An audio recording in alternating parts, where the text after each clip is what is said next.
And now we want to talk about one of the biggest newsmakers of the week, which happened to be an application on the App Store. Now, what was this all about? What was the government directive? What really happened? What the backlash was like? And what the real tech elements were that worried you or probably instill some safeguards in your user experience? That's what we want to get to the bottom of. Sanchar Sathi, what is it all about? And this is a Tech 360 explainer busting all those myths. How intertwined have our lives become with our smartphones? It is no surprise that stories and news related to phones capture national interest. This week was the same, thanks to the Sanchar Sathi app. It rose, caused an uproar, and was made to bow. We'll talk about it, but first, I hit the streets of New Delhi to check your opinions on it. Tell us what you know about the Sanchar Sathi app. I am not aware about this app right now, to be true. Whichever phone you're gonna buy, you're gonna put your credentials, the IMI number and all the credentials about your data, Aadhaar card and everything, so that the traceability of your phone would be managed. I believe it's an app that is supposed to be on the phones, and the government would place it there on new phones which are going to come in the market. जो भी नए phones आएंगे तो उसमें impose है कि उनको compulsory है कि वो ऑलरेडी डाउनलोडेड मिलेगा उसमें. इसके हमें डिफरेंट बेनिफिट्स भी हैं. Data frauds, your phone getting stolen, so all these things will be intact because of the Sathi app portal, sir. It is a step which our government might be trying to take in order to keep a check, And you're okay with it being pre-installed? Obviously, I am okay, totally okay with it. So I believe it is a really good initiative and it should be there. I don't think it will consume much of your MBs and all, but it is something to make people vigilant. So it is a really good initiative and should have been done before, I believe. We anyway put so much of our lives online. Anybody can track us through social media. I mean, most people really put everything. There's a generation that literally lives online, right? So I don't understand what is the need for another kind of app. And I think the concerns about surveillance then obviously do come into play. Forceful नहीं है because again it is for your safety purpose, right?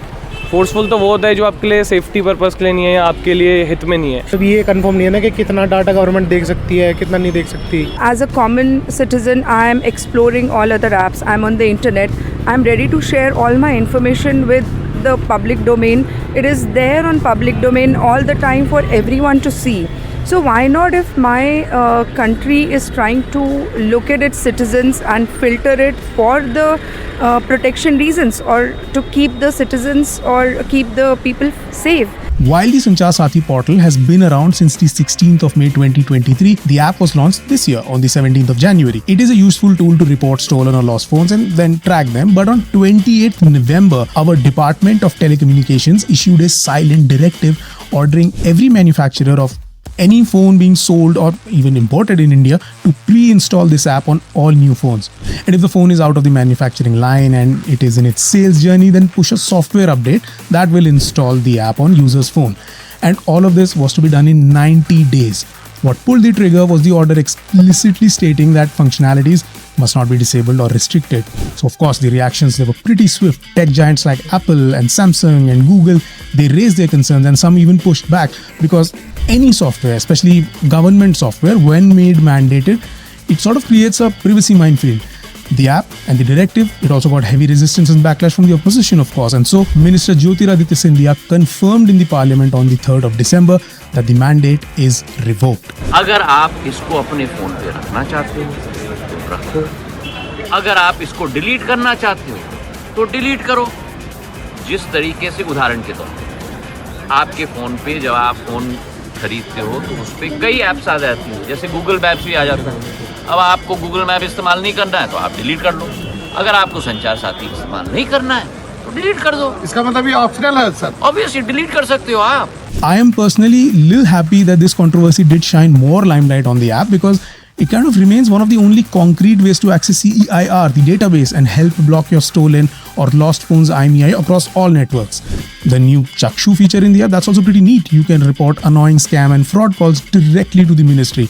The mandate might be gone, but the app, the portal, and some of its very useful features, they're still alive. Do you think if it was voluntary and people were more and more informed about it, if there is an existence of such a benefit or an app or a portal, do you think that would have been a better implementation approach? Of course, because each and every step that the government takes, it may be in a good light.